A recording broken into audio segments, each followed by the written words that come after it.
என் அன்பு சகோதர சகோதரிகளே, ஆண்டவராகிய இயேசு கிறிஸ்துவின் நாமத்தில் என் அன்பின் வாழ்த்துக்கள். இன்றைய முத்து மூலமாக மீண்டும் உங்களை சந்திப்பதிலே நான் மிகுந்த மகிழ்ச்சி அடைகிறேன். கர்த்தர் உங்களை ஆசீர்வதிப்பாராக. நீதிமொழிகளின் புஸ்தகம் 27ஆம் அதிகாரம் 8வது வசனம். தன் கூட்டை விட்டு அலைகிற குருவி எப்படி இருக்கிறதோ அப்படியே தன் ஸ்தானத்தை விட்டு அலைகிற மனுஷனும் இருக்கிறான். ஒரு மனிதன் ஸ்தானத்தை இழக்கிறதுக்கு என்ன காரணம் அப்படின்றத பார்த்தோம். முதல் நாளில் நம்ம தியானித்தோம். ஒரு மனுஷனுக்குள்ள பெருமை வந்தால், அகந்தை வந்தால் அவன் ஸ்தானத்தை இழந்து விடுவான். நேற்று தினத்தில் நம்ம தியானித்தோம், ஆசீர்வாதத்தை அலட்சியம் பண்ணுகிறவன் அந்த ஸ்தானத்தை இழந்து போவான் அப்படின்றத ஏசாவின் வாழ்க்கையை வைத்து நம்ம தியானித்தோம். இன்றைக்கு இன்னொரு காரியத்தையும் நான் 1 சாமுவேல் 15ஆம் அதிகாரம் 17ஆம் வசனத்தில் சவுலுடைய வாழ்க்கையில் நடந்ததை நான் சுட்டி காட்ட விரும்புகிறேன். 1 சாமுவேல் 15ஆம் அதிகாரம் 17வது வசனம். அப்பொழுது சாமுவேல், நீர் உம்முடைய பார்வைக்கு சிறியவராய் இருந்த போது அல்லவோ இஸ்ரவேல் கோத்திரங்களுக்கு தலைவனானீர். கர்த்தர் உம்மை இஸ்ரவேலின் மேல் ராஜாவாக அபிஷேகம் பண்ணிவித்தாரே. இங்க வாசிக்கிறோம், சாமுவேல் தீர்க்கன் சவுலை பார்த்து சொல்லுகிறார், நீர் உம்முடைய பார்வைக்கு சிறியவனாய் இருந்த போது அல்லவோ கர்த்தர் உன்னை இஸ்ரவேலின் மேல் ராஜாவாக அபிஷேகம் பண்ணுவித்தார். இன்னைக்கு இவ்வளோ பெரிய ஒரு ஸ்தானத்தை நீ அடைந்ததுக்கு காரணம், நீ ஆண்டவர் மேலே வச்ச கிருபை உன்னை உயர்த்தி இருக்கிறாரே. ஏன் இதை சொல்கிறாருன்னா, அந்த சவுலுக்கு தேவன் ஒரு கமிஷனை கொடுத்தார், ஒரு பொறுப்பை தந்தார்.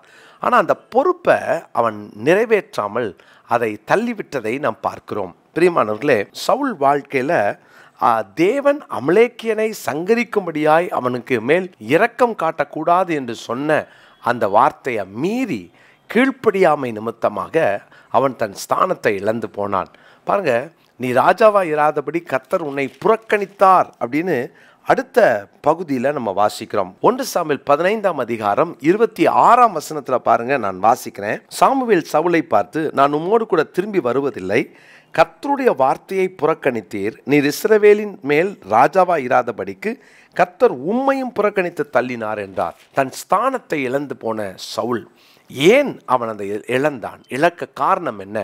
கீழ்ப்படியாமை. பிரியமானவர்களே, தேவன் ஒரு வார்த்தையை கொடுத்தார்னா அந்த வார்த்தையில் கீழ்ப்படிதல் இருக்கணும்.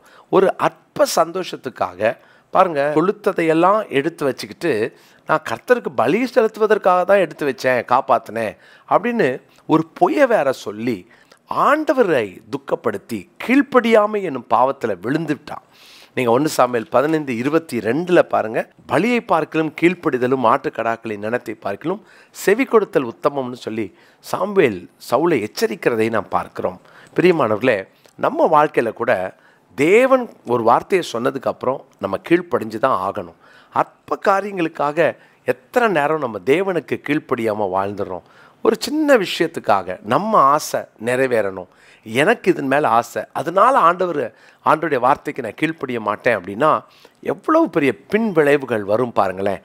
தேவன் சவுலை ராஜாவாக்கினதற்காக மனஸ்தாபப்பட்டார். சவுலை இந்த ராஜ்யபாரத்திலிருந்து தள்ளினார். கீழ்ப்படியாமை. இன்னைக்கு நம்ம வாழ்க்கையில் எவ்வளவு கீழ்ப்படிதல் இருக்குது யோசித்து பாருங்களேன். ஆண்டவர் சொன்ன உடனே அதற்கு செவி கொடுக்கிற கீழ்ப்படுகிற அந்த இருதயத்தை கர்த்தர் நமக்கு தருவாராக. பிரியமானவர்களே, எல்லாவற்றிலும் கீழ்ப்படிவோம். சின்ன விஷயமோ பெரிய விஷயமோ கீழ்ப்படிதலை கற்றுக்கொள்வோம்.